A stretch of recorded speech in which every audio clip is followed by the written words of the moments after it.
Hi everyone, it's Yvette Le Blowitz from SpiritGirl.com and welcome to the Spirit Girl Talk Show podcast.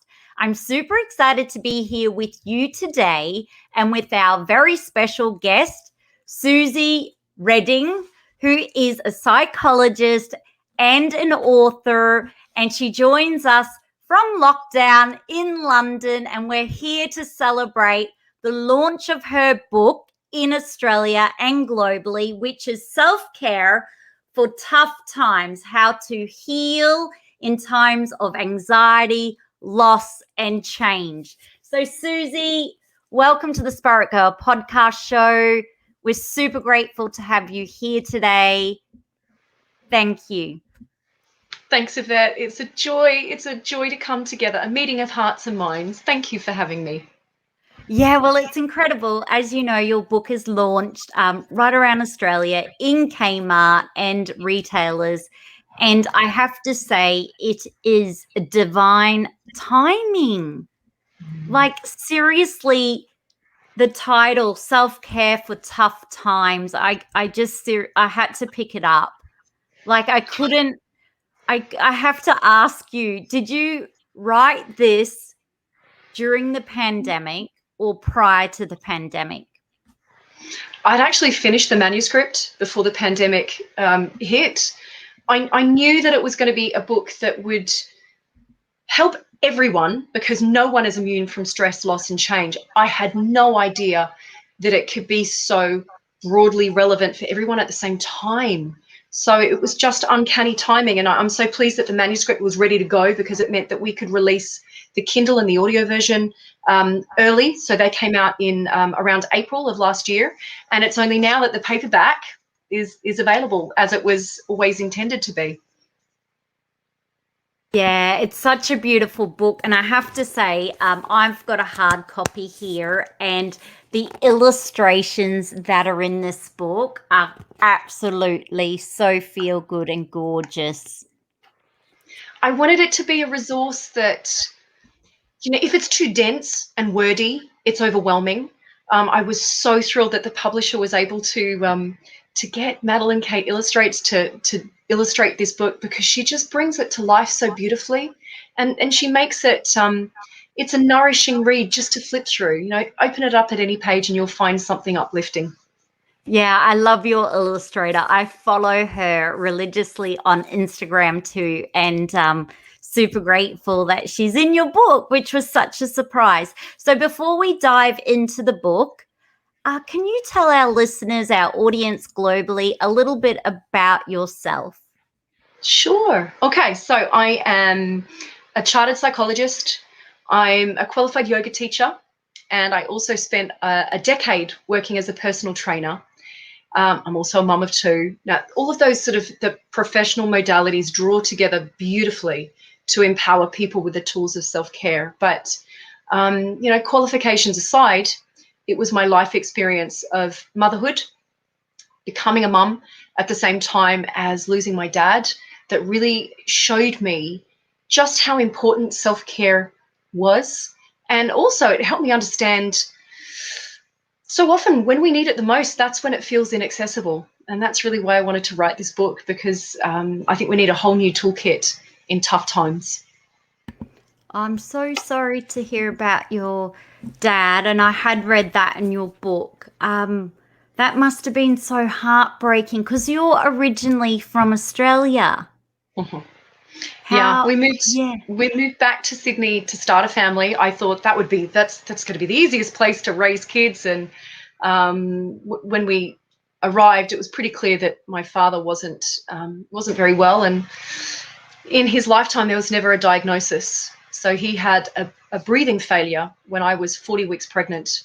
We ended up racing him to hospital in an ambulance when I was, you know, the same hospital I was due to give birth in, and spent 7 days saying our last goodbyes. Then I had my baby, had little Charlotte, and it was a tough time. It was an incredibly stressful period. Dad actually survived for 15 months. Never well enough to come home, but at least he got to meet his granddaughter, and we had the opportunity to say all of those things that we needed to say. But from that experience, I've learned an awful lot and the toolkit that essentially put me back together, that's what I wanted to share with people, to help them cope, to help them heal, but also to help them create sort of a protective buffer against the next curveball, because that's just the nature of life, isn't it? And I think that's what we've all learned in the last year. Life can get, incredibly a real squeeze, can't it? Yeah, Suzy, thank you for sharing your journey. You're in lockdown at the moment in London. There are some people, sadly, who have lost a loved one just from an illness, accident, tragedy, as well as COVID.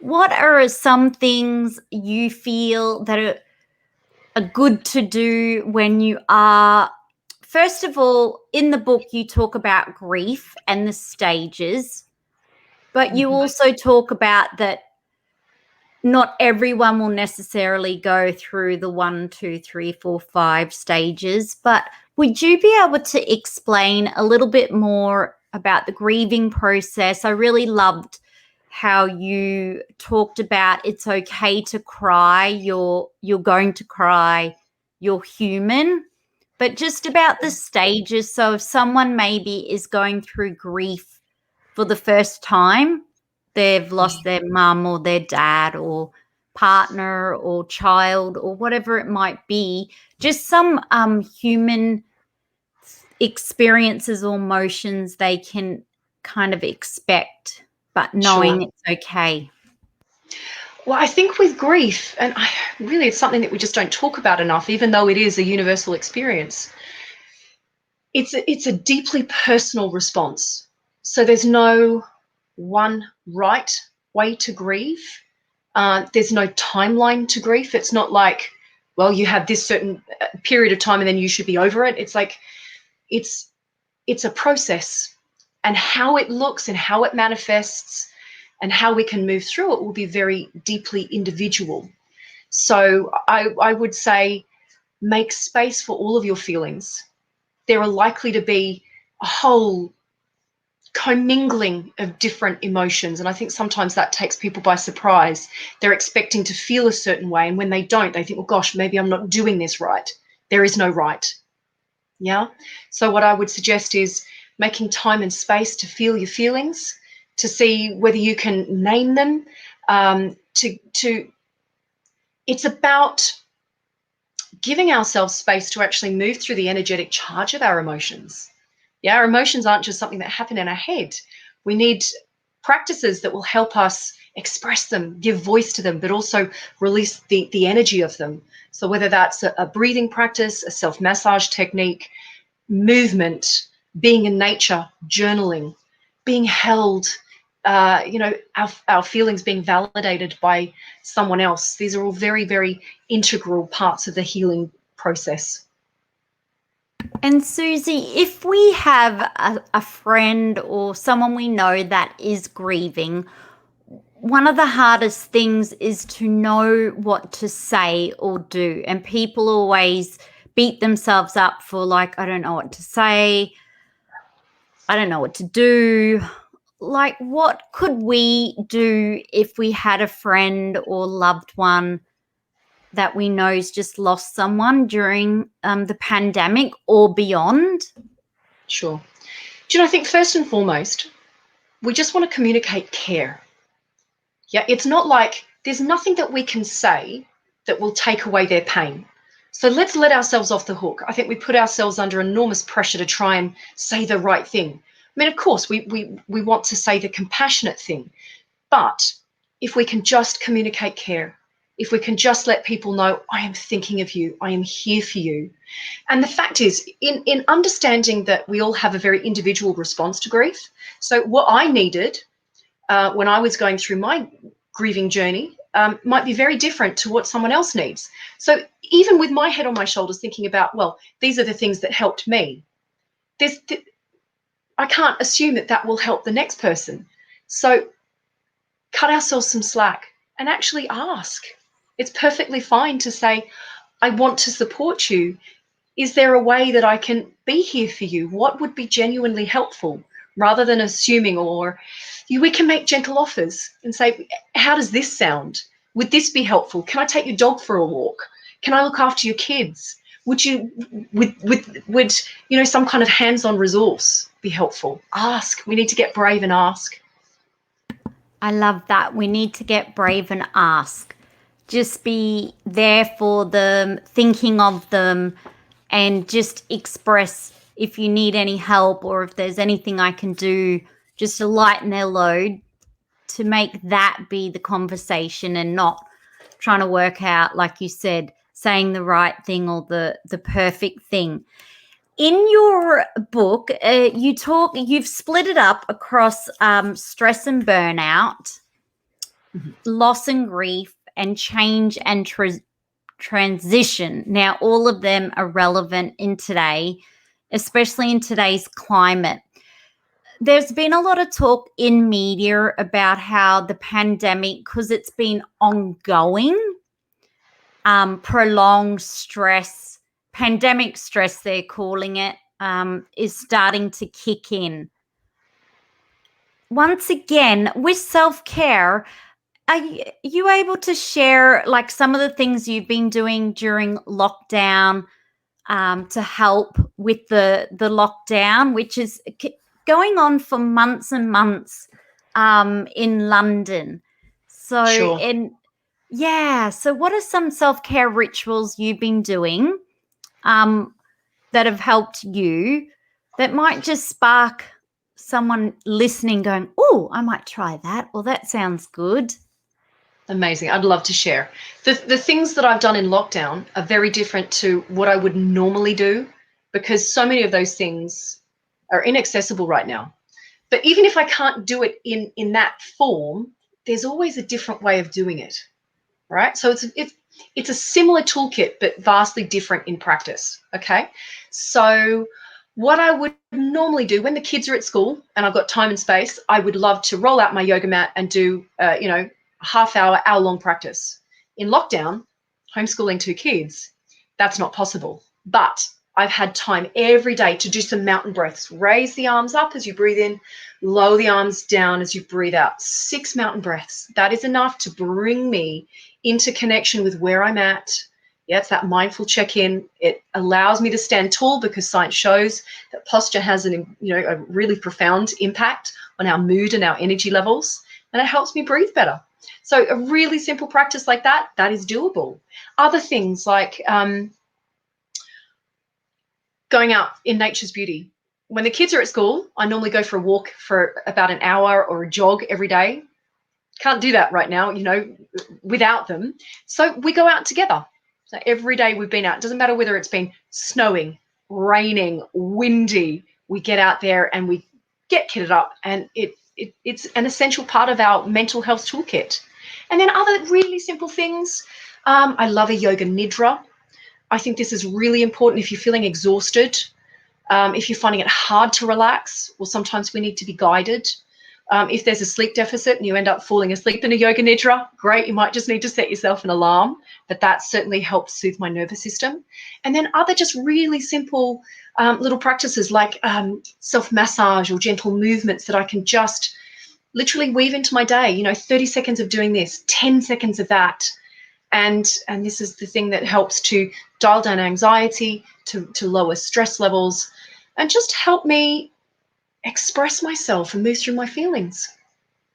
Yeah, Suzy, I love also in your book, Self-Care for Tough Times, how you actually included a series of breathing, movement, and actually I did the whole mountain one today because I had learnt that from your book, and it's one of my favorite with the yoga. And like you say, just raising the hands above the head and then breathing out. I find that was amazing. And in the book, you've also got some self-massage, because I know our community at the moment, especially in London, can't go to the spa. Everyone is hanging out to have a massage or go to the spa. But what I loved in your book is you've got techniques of the massage, but there was one in particular that you were able to do to help with the central nervous system. Yes. Yeah. Okay. So let's get practical. Let's try. Yes. So let's free up the hands just rub your hands together, create a little bit of warmth. Yeah, gets the circulation going. There are two that I'd love to show that are really powerful for rebooting the nervous system. The first one is earthing the brow. So if you make a gentle fist with both hands, now the soft part at the base of your thumb, press as if you've got two little goatee horns. You're going to press the base of your thumb into your forehead as if you've got two little goatee horns, and just feel that firm pressure, how it softens the eyes, relaxes the eyebrows. It helps you to release your jaw, softens the tongue, and it slows your rate of breathing down. And then if you let that go, it's really refreshing for the eyes as well. So that pressure at the forehead, like hitting the reboot button for your nervous system. And this is something that's hardwired. Now, if you were to get bad news and you were standing up, we would do this. We'd go, if we were sitting, we'd go, oh, yeah. The body is hardwired to heal itself. So these techniques really draw on very natural mechanisms. So firm pressure at the forehead. And then the second one would be I'm going to take my glasses off for this so I can enjoy the sensation of pressure at the temples. Now, if you cup your chin in your palms and then wrap your fingertips around and then just gently apply pressure with your fingertips, acknowledging that sense of being held, and we can remind ourselves that we can be our own safe place. We can come home to the body, and we can extend tenderness and kindness towards ourselves. And then let that go. Blink the eyes open. Oh, that was so nice. For our audio listeners, if you go to the Spirit Girl YouTube channel, you can visually see that in video, but that was so beautiful, Suzy. I feel so relaxed and refreshed. And after a really busy day at work, I'm like, wow, that's so nice. Because I really loved that. What I really loved in your book was the practical, simple techniques. And you spoke about like planting a seed. I really, really loved how you focused on relaxation, because it's kind of an art that we have to practice more. We've nearly, like, every minute now that we have spare, it's like we have to have something in our hand and, be looking and doing. And I mean, that's still got the brain working overtime and thinking. So it's not necessarily like giving the brain relaxation or switching off.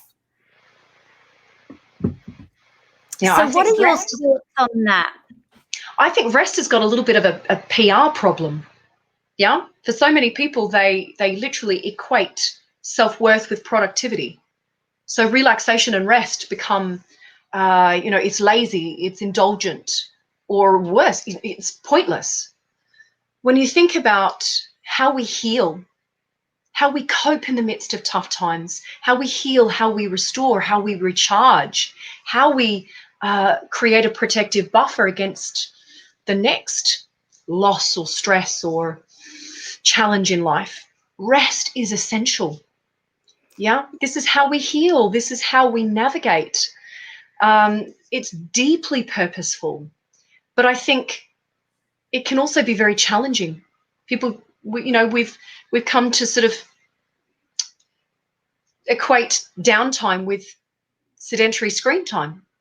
Or when you get a moment to yourself, well, that's when you should be plowing through your to-do list. You've got to clear the decks before you've earned the right to rest. And it's really damaging. It's really dangerous. Yeah. So I'm very passionate about communicating that rest is medicine and that you don't have to earn the right to rest. You deserve that. And sometimes rest is the most productive thing possible. Rest before you need it and you're actually more productive. But rest is certainly, this is how we heal. This is how we put ourselves back together. But it doesn't have to be doing nothing in stillness.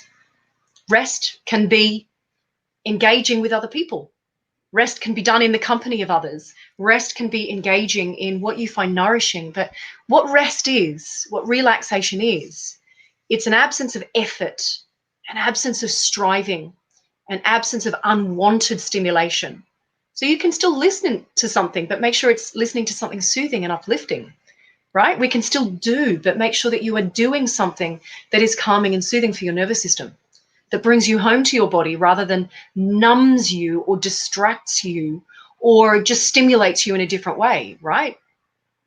Yeah, so I was going to talk about the rest component because I've learnt, obviously, the hard way.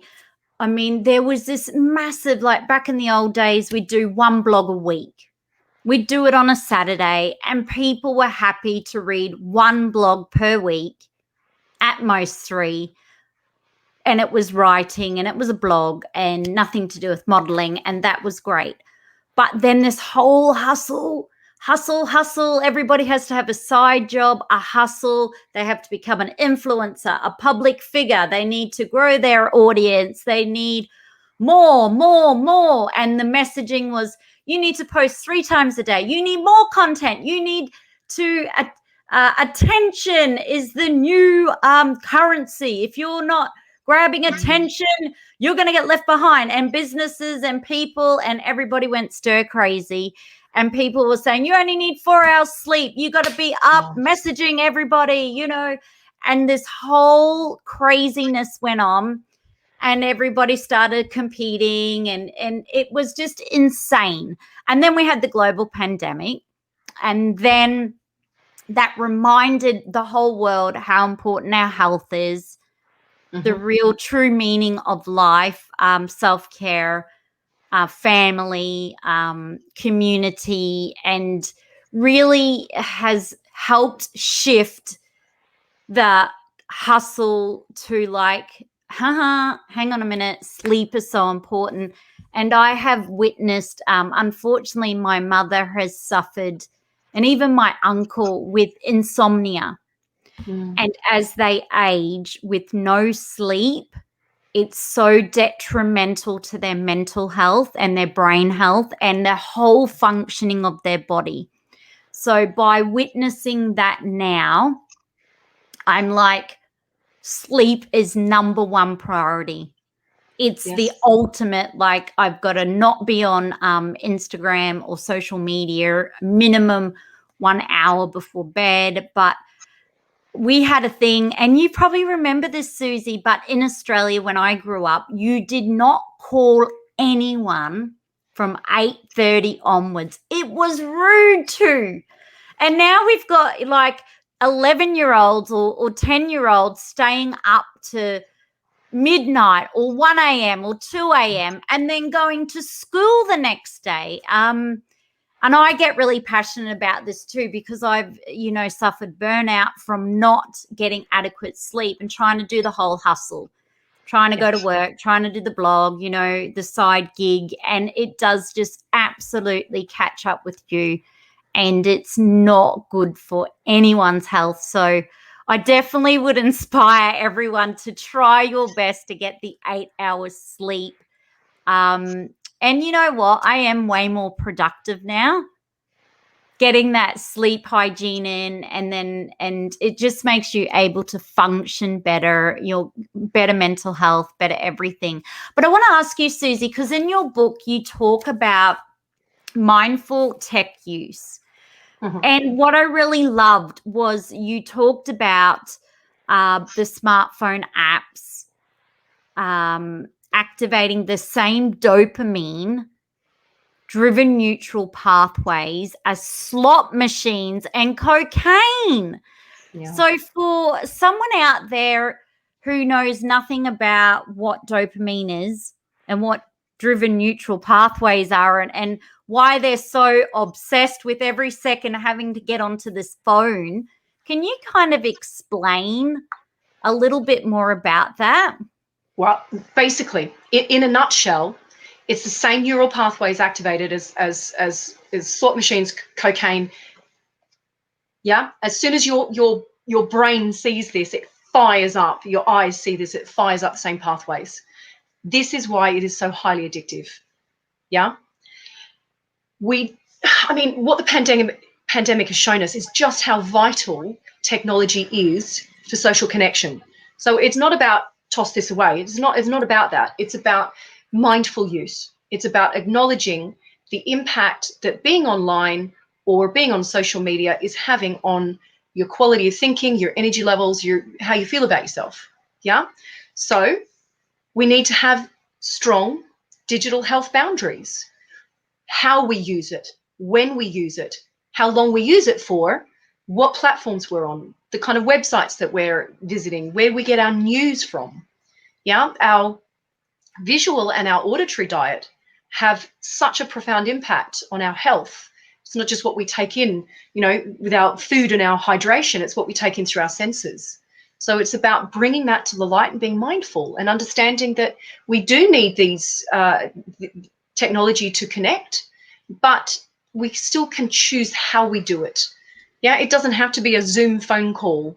It could be sending someone a voice note. It could be old-fashioned postcards. It could be taking a quick peek at your photo album and choosing an image and sending that to a loved one and saying, gosh, remember when we did this? Wasn't it glorious? I can't wait to do that with you again.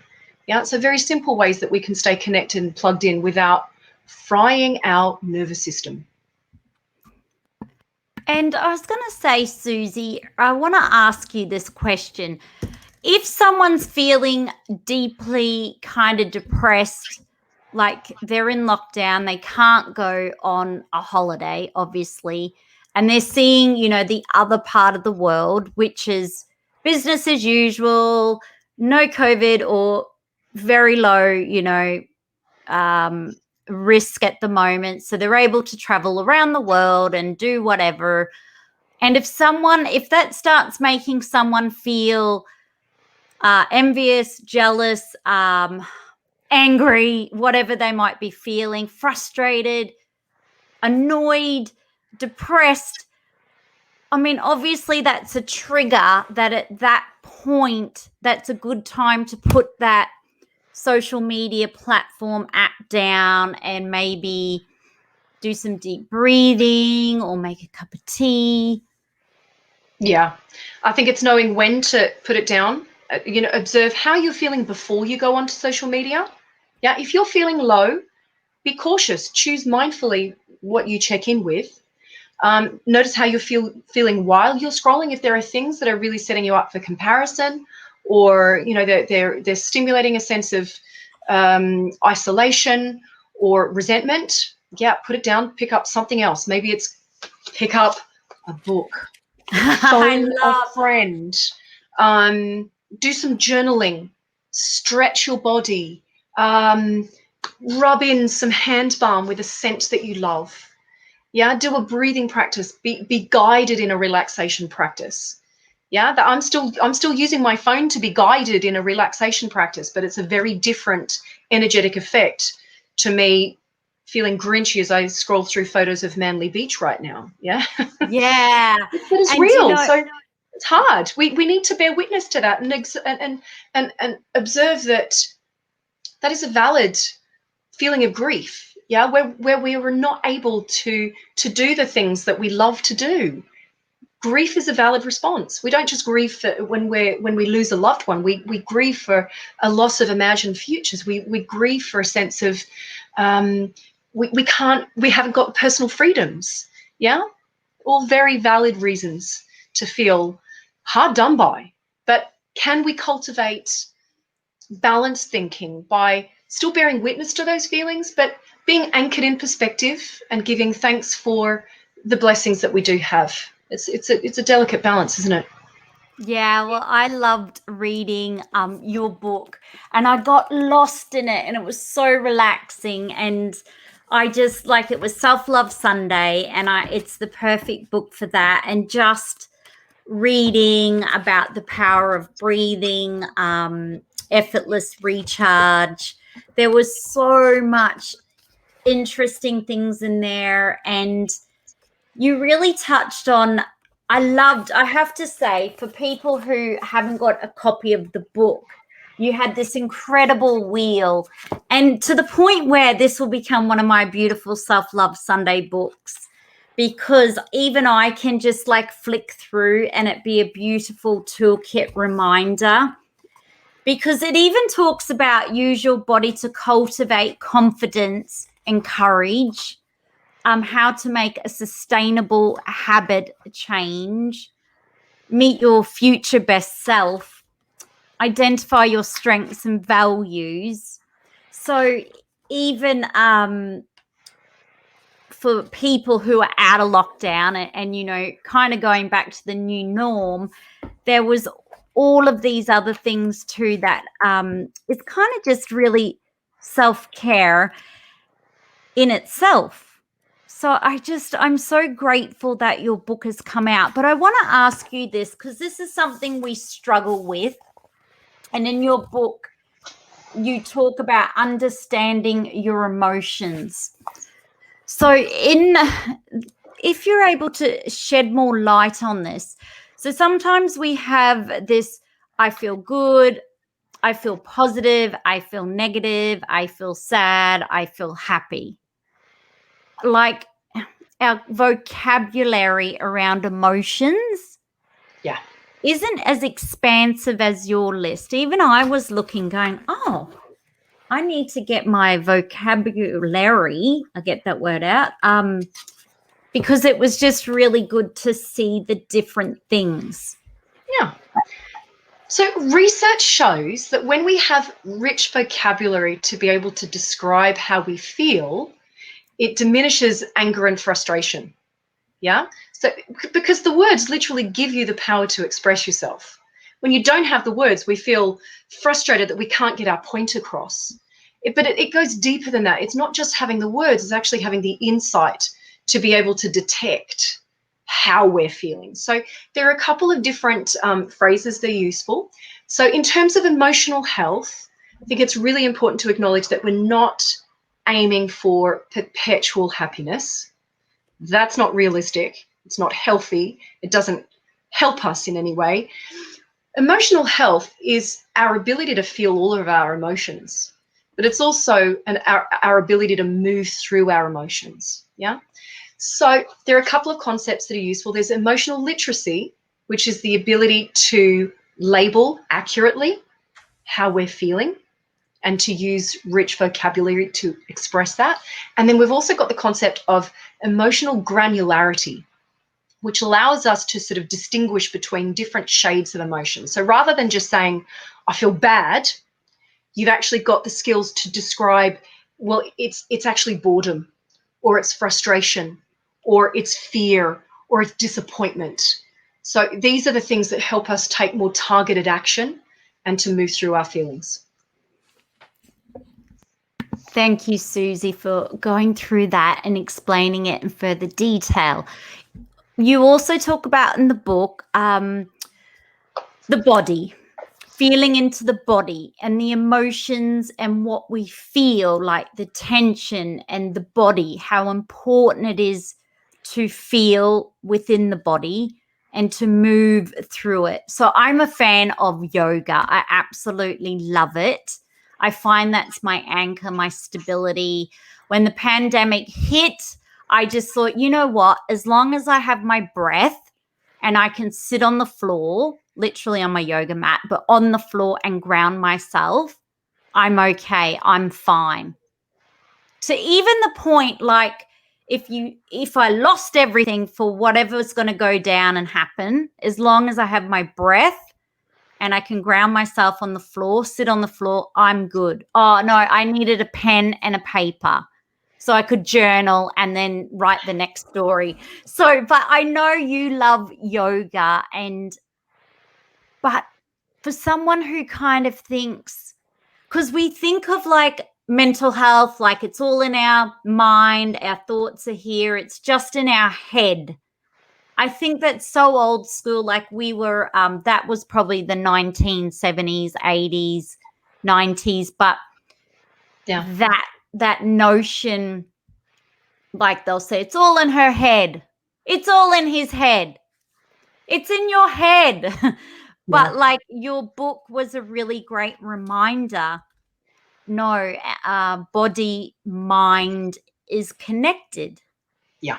There is no separation between mental health and physical health. And I think that's probably the greatest lesson I learned working as a personal trainer.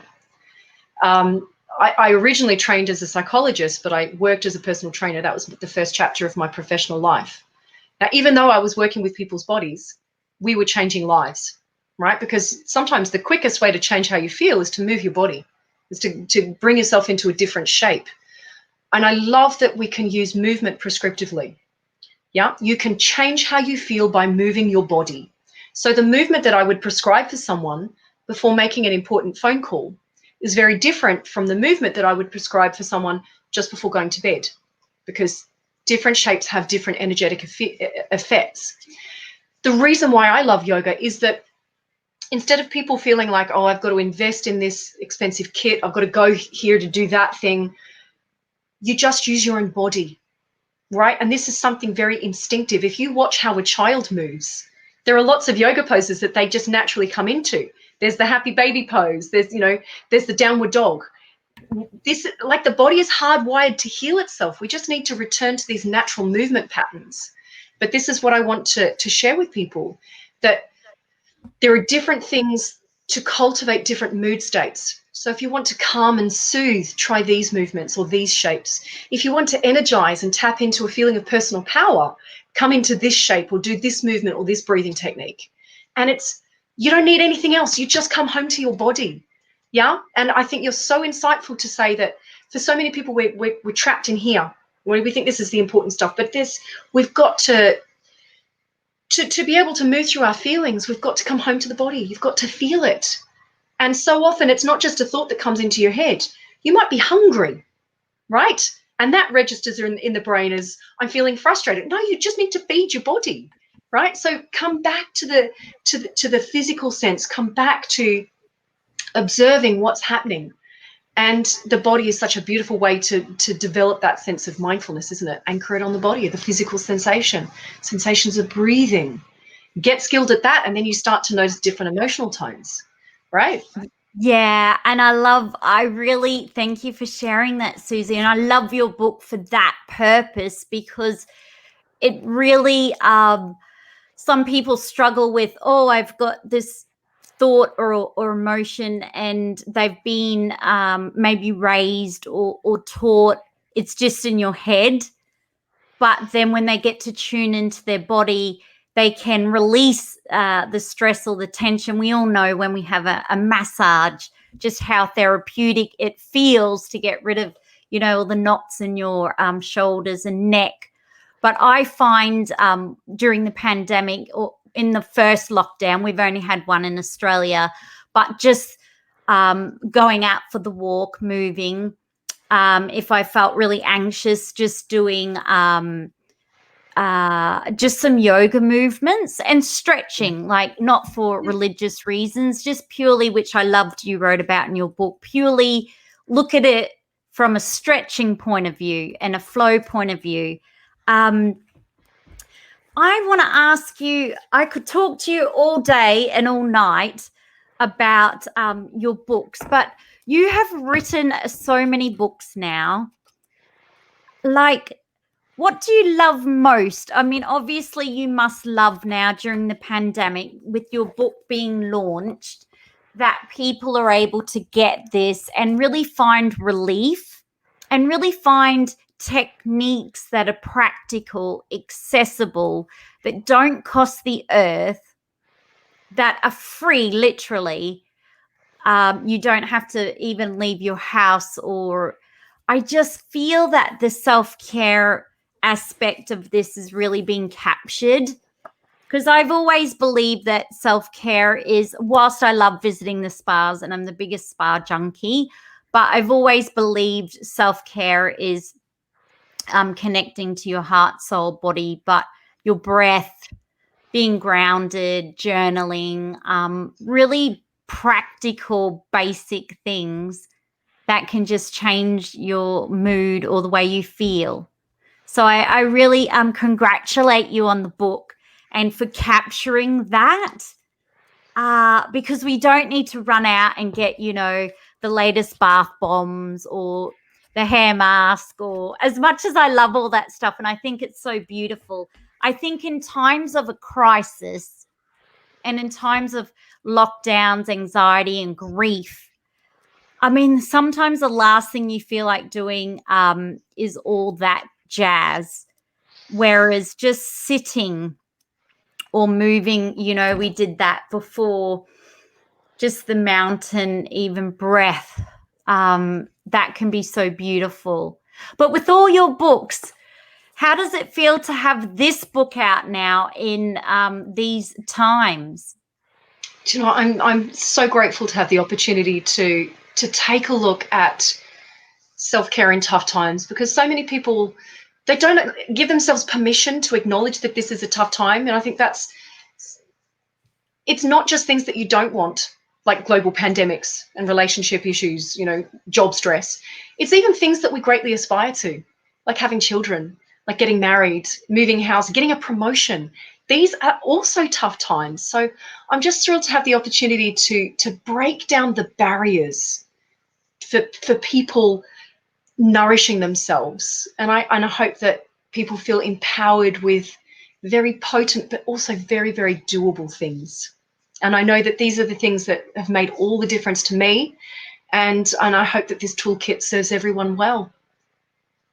Yeah, well, it's absolutely beautiful. And I recommend everybody get a copy, or for me, it's a self-care go-to book. I can see it in every psychologist's bookshelf, practice, and literally just a handbook that you can have, because I find that it's easy to do self-care when things are good.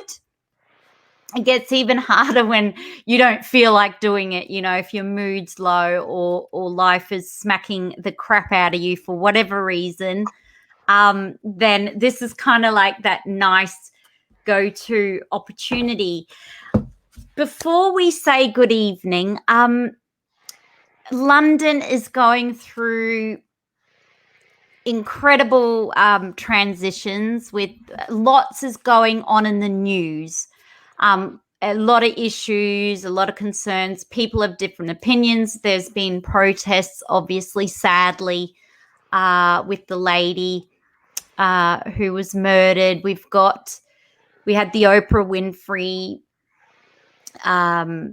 interview, and so much has been going on in London just with the lockdown. Then you've had a lot of news coming out, and it's world news and global news. But for someone who's feeling so overwhelmed, like, I've just got so much of my own, I hate to say the word, but shit going on. I can't take any more of this noise. It's too overwhelming. It's too heavy. It's too stressful. Is it okay for them just to switch off the news and go, I have real compassion and I feel so deeply sorry, but I just don't have anything in my tank at the moment to give? Do you know, it is always okay to protect your health, to preserve your energy levels. It doesn't mean that you don't care. It's about being very careful with how you choose to dip in. We can stay informed in ways that don't traumatize us. And you don't have to immerse yourself in it all day, every day. Yeah? We want to stay current. We want to communicate care, but please honor your boundaries and take the time and the space that you need to nurture and nourish and to heal. And to remember, just keep focusing on what lies within your control, and being clear on your values, your principles as a human being, and making sure that you are embedding those in your everyday life and taking action in service of them.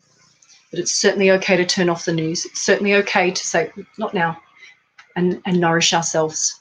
Yeah.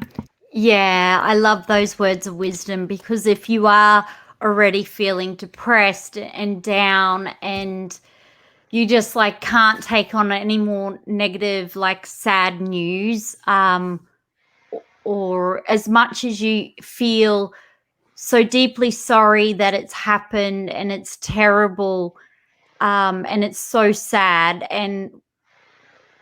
but at the same time, I love how you said just respect your boundaries and just know how you're feeling. And there will always be someone else who's feeling mighty and energetic and going to march out there and raise the flag for various reasons and concerns in the community. So, Suzy, congratulations again on the launch of your book, Self-Care for Tough Times, How to Heal in Times of Anxiety, Loss and Change.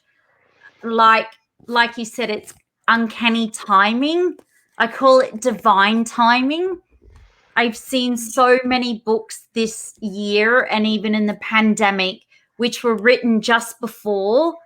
And it's like, man, I mean, I believe in the universe, but the universe has a way of finding what you need when you need it. So grab a copy of this book from Suzy. And Suzy, how can we stay in touch with you after the podcast show? Oh, please come and hang out with me on Instagram. I have a beautiful, loving, caring community there, and it would be a joy to continue sharing the journey there. Yeah, just at Suzy Reading. Thanks, yeah, Yvette. because I love your I just about popped onto one of your lives before the podcast show and I was like, oh, hang on a minute, I've got to set up for the podcast show. But I loved how you were able to connect with people. So like I said before the podcast show, I'm so grateful that in these times we have this technology, because my mum, who's nearly 80, said, like, you know, if this happened when she was in her 30s or 40s back in her day, there's no way in a million years she'd be connecting with other women. And all of the women at the aged care home, can I say this evening, were very proud of the younger generation for being out there for women and protesting for the safety of women on the streets of London and in Australia, in Parliament House and in Australia in general. And the consensus was, back in our day, there's no way they could have done something like that. And there's no way they could have probably even connected with so many women in their community because they didn't have that technology.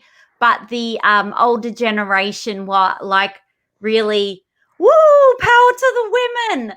So as much as the younger generation might get a bit of flack that they spend too much time on social media, can I just say that they were high-fiving those younger people that were speaking up and trying to get justice for the women on the streets. So and the women in Australia. So, Suzy, on that note, we'll stay in touch with you via Instagram.